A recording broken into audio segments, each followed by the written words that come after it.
बिस्मिल्लाहिर्रहमानिर्रहीम। अस्सलाम वालेकुम नाज़रीन, आप यूट्यूब चैनल देख रहे हैं। मैं इमरान खान हूँ। इमरान खान साहब के एक ट्वीट ने सारे के सारे माहौल को बहुत गर्म कर दिया।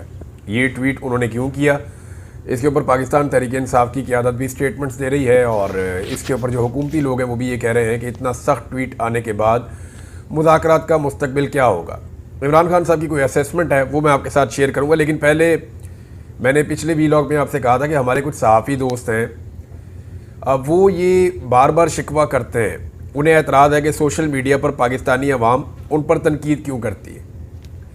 यानी उन्हें माफिया कहा जाता है, मीडिया का माफिया, बुग़्ज़ी कहा जाता है, मुनाफिक कहा जाता है, लफाफा खोर कहा जाता है। हमारे लोगों को 2 नंबर और बैरूपिया क्यों कहा जाता है। हर सहाफ़ी के हवाले से, यानी चंद सहाफ़ी तो ऐसे हैं जिनके बारे में बाकायदा लोगों ने अपनी एक राय बनाई हुई है, ये अलकाबात सहाफ़ियों को क्यों दिए जाते हैं। देखिए, हमारे यहाँ पे पाकिस्तान में एक ट्रेंड था कि सहाफ़ी जो हैं उनको कोई कुछ नहीं कह सकता, तो वो जिसको जो मर्ज़ी कहे। तो यहाँ पे ये भी एक ट्रेंड था कि जो पॉलिटिकल लोग हैं, पॉलिटिकल एलीट है, वो एक दूसरे के साथ सियासत खेलते थे। थोड़ी सी गाली ये उसको देता था, वो इसको देता था, तो ये लोग बर्दाश्त करते थे, इन्हें पता था नूरा कुश्ती है। लेकिन जैसे ही इसके बीच में एक मिडिल क्लास का आदमी आया और उसने कहा कि भाई तुम भी चोर हो, तुम भी चोर हो, तो इन्हें बहुत बुरा लगा। यानी अगर नवाज शरीफ बेनज़ीर को चोर कहे और बेनज़ीर नवाज शरीफ को चोर कहे, दोनों बर्दाश्त कर लेते हैं, लेकिन नीचे से अवाम उठे और उठ के जरदारी को और नवाज शरीफ दोनों को चोर कहे तो वो अवाम का दिया हुआ ताना बर्दाश्त नहीं करते कि ये कीड़े मकोड़े कैसे हमें चोर कह सकते हैं। तो सोशल मीडिया के ज़रिए से पहली मरतबा आम आदमी के पास अपनी आवाज़ निकालने का एक मौका आया। ये गली मोहल्लों में लोग कहते थे, चौकों चौराहों में कहते थे, लेकिन मुँह तक ये बात नहीं पहुँचती थी। अब हुआ ये है कि उनके मुँह तक ये बात पहुँच जाती है सोशल मीडिया के ज़रिए से, तो उन्हें तकलीफ़ हो रही है कि ये कीड़े मकोड़े, ये कमज़ोर लोग, ये कैसे हमारे ख़िलाफ़ जो है वो तनकीद कर सकते हैं या हमारे ऊपर उंगली उठा सकते हैं। यही कुछ पाकिस्तान के मीडिया के साथ भी हो रहा है। मैं कुछ हक़ाइक़ आपके सामने रखता हूँ, शायद मीडिया को समझ आ जाए कि दुनिया बदल गई है और मीडिया के हमारे लोग जो हैं वो ख़ुद को बदल नहीं पाए। मैं चंद चीज़ें आपको बताता हूँ कि इमरान खान के दौर में मीडिया मुखालिफ कानून बनाने का जब सिर्फ जिक्र हुआ था तो कैंप लग गए थे सहाफ़ियों के और एहतजाज शुरू हो गए थे और बहुत आवाज़ उठाई गई थी कि जनाब ये कानून हम नहीं बनने देंगे। आज इमरान खान साहब का दौर जाने के बाद वो कवानीन बन गए हैं, उन पे अमल दरामद हो रहा है, सहाफ़ियों को बहुत तकलीफ़ दी जा रही है, लेकिन कोई आवाज़ नहीं उठ रहा। तो ये पाकिस्तानी देख रहे हैं ना। सहाफ़ी चंद घंटों के लिए लापता हुए इमरान खान साहब के दौर में तो सुप्रीम कोर्ट तक मामला चले गए, जो अभी तक केसेस चल रहे हैं, रोला पड़ा हुआ है और इमरान खान साहब की हुकूमत को उसके लिए कसूरवार करार दिया गया। अब इस दौर में लंबे अरसे तक जबरी गुमशुदगियाँ हुई, लेकिन कोई आवाज़ नहीं उठी, बल्कि हमारे तलत हुसैन साहब और इन जैसे कई और सहाफ़ियों ने उल्टा विक्टिम ब्लेमिंग की और कई लोगों ने तो इसमें भी नवाज शरीफ की मदह सराई कर दी कि जनाब नवाज शरीफ इतने अच्छे हैं कि कोई बंदा अगर 4 महीने गायब हुआ है तो जनाब वो देखे ना, वो 4 साल भी गायब हो सकता था, तो मियाँ साहब बहुत अच्छे हैं। यानी इस किस्म की अजीब हरकतें पाकिस्तान के सहाफ़ियों ने की, तो लोगों से फिर वो क्या उम्मीद रखेंगे। महंगाई जब बहुत कम थी इमरान खान साहब के दौर में, तो पाकिस्तान का मीडिया बहुत ज़्यादा दिखाता था।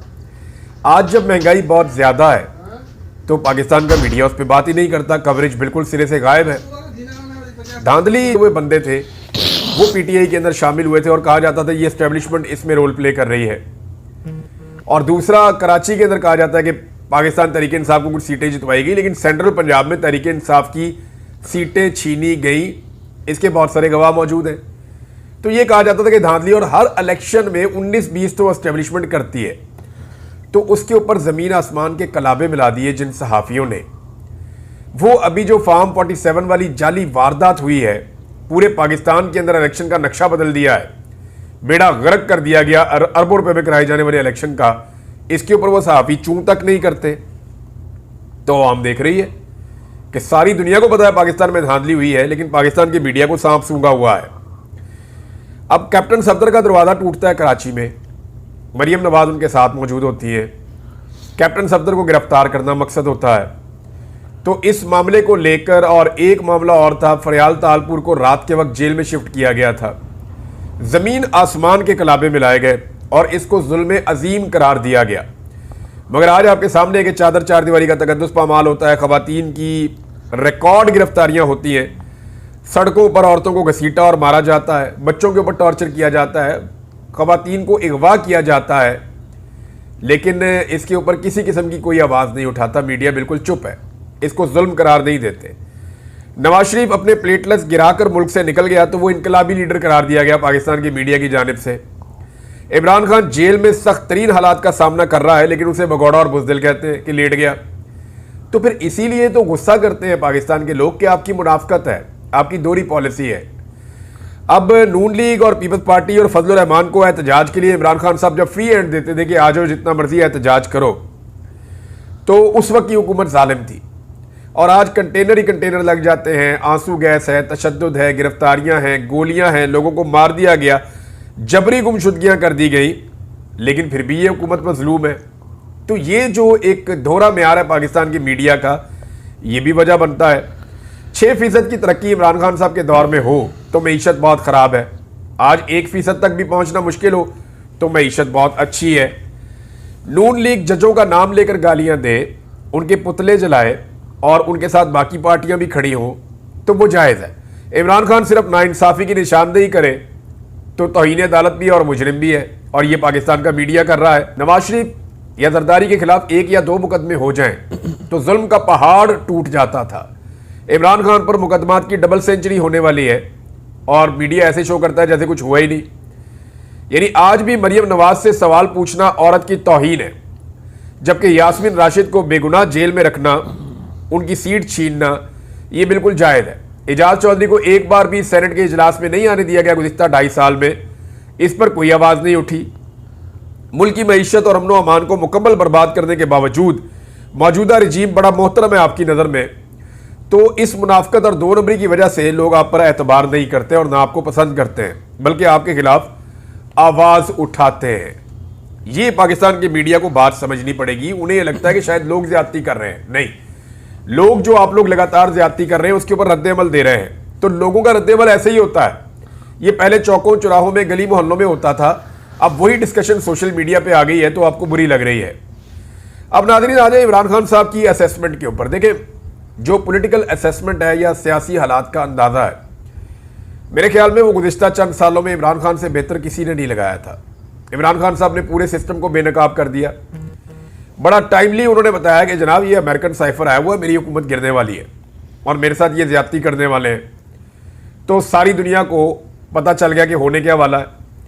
इमरान खान साहब ने जितनी भी पेशन गोइयाँ की हैं वो दुरुस्त साबित हुई है, चाहे वो लंदन प्लान हो, चाहे वो 8 फरवरी का इलेक्शन हो, चाहे मईशत की तबाही हो, चाहे नूरा कुश्ती का दावा हो कि ये नूरा कुश्ती कर रहे हैं फिर इकट्ठे हो जाएंगे, अदलिया पर वार हो, आईनी तरमीम का मामला होगी, अदलिया को भी काबू कर लेंगे और आईनी तरमीम करवा लेंगे। ये सारा कुछ जो कुछ इमरान खान साहब ने कहा, हमने वो सारा कुछ होता हुआ देखा पाकिस्तान में। तो इसका मतलब है कि उनकी पॉलिटिकल असेसमेंट ठीक थी। अब इमरान खान साहब ने एकदम सख्त तरीन बयान क्यों दिया है जो उनके ट्विटर के ऊपर आया, हालांकि उनकी पार्टी के लोगों ने उसको शेयर नहीं किया। इमरान खान साहब जितना मर्जी सख्त बयान दें और जितनी मर्जी सख्त बात कहें, जितनी मर्जी तकलीफ बर्दाश्त करें, जब तक कि उनकी पार्टी उनके साथ खड़ी नहीं होती तब तक एस्टेब्लिशमेंट के लिए कोई प्रॉब्लम नहीं है। देखिए ना, 3 चीज़ें हैं इमरान खान के पास। एक, इमरान खान खुद वो लीडर है, वो एक सिमत का तयन करते हैं कि इस तरफ हमें चलना है। दूसरा, इमरान खान की आवाम, वो इमरान खान के साथ खड़ी है। तो इमरान खान और अवाम तो एक तरफ खड़े हैं, लेकिन पाकिस्तान तहरीक-ए-इंसाफ की जो क़यादत है उनमें अक्सरियत इमरान खान के साथ नहीं खड़ी और वो इमरान खान के बयानिए का बोझ नहीं उठा सकते। अगर ये क़यादत भी इमरान खान साहब के बयानिए का बोझ उठा ले तो ये मामला बहुत तेज़ी से हल की तरफ जा सकता है और पाकिस्तान तहरीक-ए-इंसाफ का जो दबाव है वो ज़्यादा मुअस्सर हो सकता है।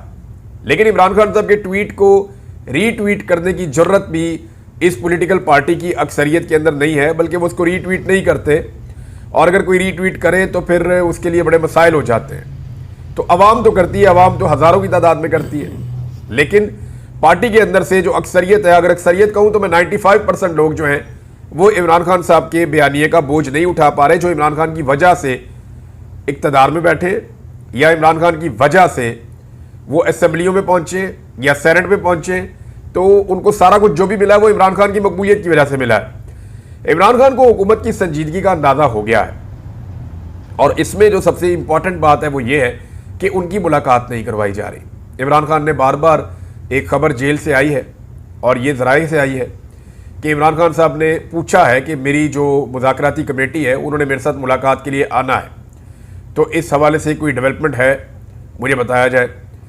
तो इमरान खान साहब को इंतज़ार है कि उनकी जो मुज़ाकराती कमेटी है वो उनके साथ आकर मिलती है ताकि वो उन्हें मुस्तकबिल का लायामल दें।